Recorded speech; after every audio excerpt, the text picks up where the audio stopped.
Agora são 7h49. Repita! 7h49, estamos de volta com o seu Jornal da Manhã.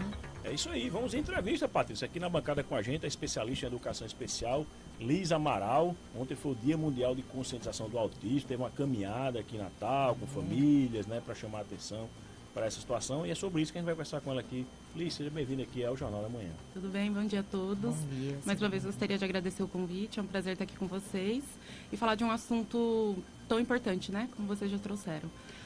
Primeiro eu queria fazer a minha autodescrição, né, para quem está nos ouvindo. Então eu sou uma mulher morena, dos cabelos até a altura do ombro, e estou vestindo um vestido preto com estampa branca. Tenho os olhos castanhos e estou sentada numa cadeira.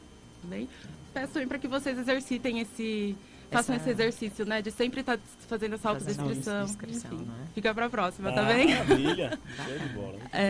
Então eu sou doutora em educação especial. E trabalho com autismo aqui em Natal há um tempinho, há um ano apenas que eu vim para cá. Tá, muito bem, seja bem-vindo então. Obrigada. Liz, ontem foi o Dia Mundial de Conscientização do Autismo e teve a caminhada. Hoje esse assunto já é tratado de maneira muito mais ampla do que foi no passado. Qual a importância dessa data e que reflexões elas trazem para que as pessoas conheçam melhor essa situação e possam tomar providência se for o caso? Sim. A gente usa que é o mês, né, de conscientização do autismo. Isso. A gente usa a data do dia 2, mas a gente trabalha o mês de abril todo como conscientização. Conscientização da população mesmo, né, da sociedade. Porque, como a gente estava conversando, autismo é um transtorno, não é uma doença, então não tem cura. É algo que vai levar para o resto da vida, sim, mas é algo que tem como a gente trabalhar com intervenções. Não gosto de usar o termo tratamento também, repetindo, não é uma doença, é um transtorno do espectro, né, do neurodesenvolvimento. Então, é importante que a sociedade se conscientize, por quê? Porque essas pessoas estão crescendo, nós temos agora autistas jovens, adultos, na verdade sempre tivemos, né? E agora, com essa conscientização, a sociedade sendo mais informada, né, do diagnóstico, das características, dos sinais, e quanto mais cedo a gente consegue observar, melhor, né, para essas crianças. Não, então, deixa eu só perguntar uma coisa, porque muita gente gosta de dizer, no meu tempo não tinha isso. Essa frase, para mim, é assim... Não, sempre existiu. No meu tempo não tinha isso. É verdade mesmo, não tinha, ou agora que os diagnósticos são mais precisos? Autismo não está na moda, né? Como tem muito se falado, né? Autismo está na moda. Não está na moda. O autismo sempre existiu, né? Então, o que acontece? Hoje a gente está tendo o diagnóstico mais cedo. Eu vejo muitas famílias que, inclusive, o pai ou a mãe acabam tendo o diagnóstico junto com o filho. E observa e fala, nossa, quando eu tinha a idade dele eu fazia isso também. Então, descobre também. Exatamente, né? Então, lá no nosso tempo da escola, às vezes aquela criança que a gente via que era chamado de birrento, que dava muito trabalho. Será que o autismo já não estava ali? É que hoje a gente já consegue ter esse diagnóstico o mais breve possível, né?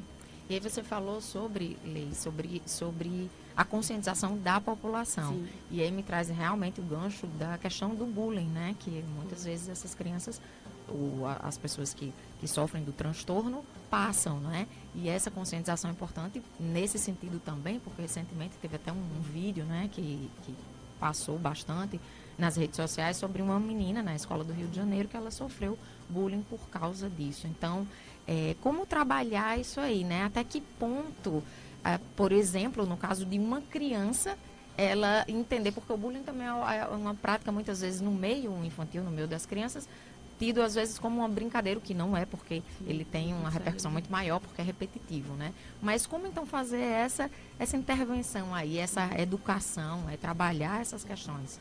Exatamente, a educação, né? Começa em casa, com os pais, explicando o porquê, né? Olha, a gente está aí com a diferença, então ninguém é igual a ninguém. Desde a educação infantil, hoje a gente já tem muitas crianças nas escolas, né? Com autismo, enfim. E os pais trazerem para essas pessoas, para essas outras crianças, que esse coleguinha ele é diferente, mas todo mundo é diferente. Então, vamos ter um pouquinho mais de cuidado. Quando eu falo de educar a sociedade, é para isso, porque se todos estão preparados para receber todas as pessoas, né, inclusive pessoas com autismo, deficiência física, intelectual, enfim, a deficiência não existe ali. E aí é uma questão que eu sempre trago. Se ali está acessível, né, para todos, a deficiência não existe. Então, a deficiência está onde? Na sociedade. Então, a gente está aqui para mudar a sociedade. Isso é trabalhado em casa e principalmente nas escolas. Você acha que nas escolas ainda precisa de um trabalho maior dentro, junto com toda a equipe, seja professores e com os pais também, né? Sim. Para levar isso para... eu falo muito que hoje a gente vê a integração e a inclusão em si ainda está caminhando para acontecer. Porque a integração é porque a criança está lá dentro, mas e a inclusão? Ela está realmente incluída ali naquele ambiente? As atividades, o ambiente está realmente adaptado para ela? Então, eu gosto muito de fazer as visitas na escola para isso, porque incluir não é só deixar aquela criança na sala de aula fazendo uma atividade de colorir ou totalmente diferente do colega. Isso não é adaptação. Adaptação é ter uma atividade adequada, de acordo com o conteúdo que vem sendo trabalhado na escola, mas de uma maneira mais clara para aquela criança, né? Isso entra tanto na adaptação de atividades, quanto na socialização também. Por que não pode pedir para o coleguinha ir lá, pegar na mãozinha do amigo e falar, vamos para o parquinho?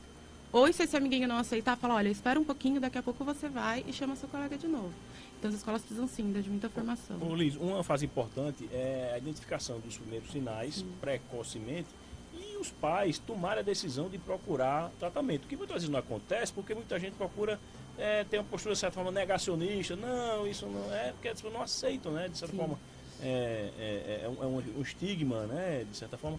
E como é que se conduz de maneira adequada essa situação para que o tratamento seja começado antes e possa, né, contribuir para o desenvolvimento mais adequado dessa criança? Sim, o autismo ele já nasce com a criança, né? Então não tem aquela coisa, a vacina, né? Por conta da vacina, a pandemia, a tela, enfim, o autismo já nasce, pode ser causado até perinatal, durante o nascimento, né?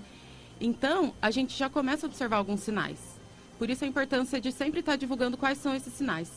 Principalmente quando não faz contato visual, enquanto a mãe está amamentando, se essa criança não faz o contato visual ou algum barulho, ele não nota esse barulho, ou às vezes um barulho de um liquidificador deixa as crianças extremamente agitada. Cada criança é única, né? E tem muito aquela frase de que, ele tem seu tempo, cada criança tem seu tempo. Não, gente, isso não existe mais.